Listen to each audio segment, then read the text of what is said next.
रामकृष्ण हरी. सर्वांना जय श्रीराम.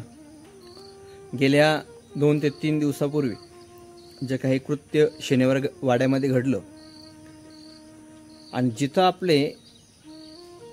आपला काही इतिहास असेल, आपले काही देवी देवतांचं स्थान असेल, त्या ठिकाणी हे कृत्य घडतंय.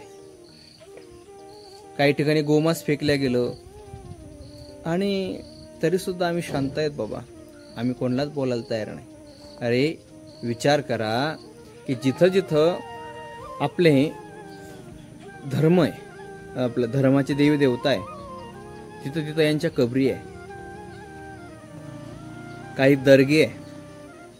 असो, आपल्याला काही त्याचा अडचण नाही, असो हो, पण त्या लोकांना आपले देवी देवता, आपल्या देवी देवतांची ते लोक विटंबना करतात आणि आपल्यातले काही, त्यांना काय म्हणावं, मूर्ख म्हटलं तरी कमी आहे आणि नालायक म्हटलं तरी कमी आहे, ते तिथं शाल घेऊन जातात.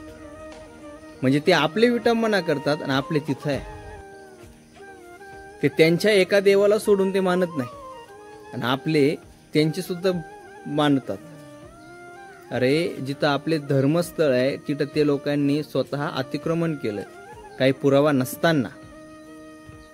आता तरी जागे व्हा. एक दिवस अशी येईल ना तर पाहता क्षण तुम्हाला होणार नाही. त्यामुळे जागे व्हा. जागो हिंदू जागो, धर्म के लिए आवाज बनो. जय श्रीराम.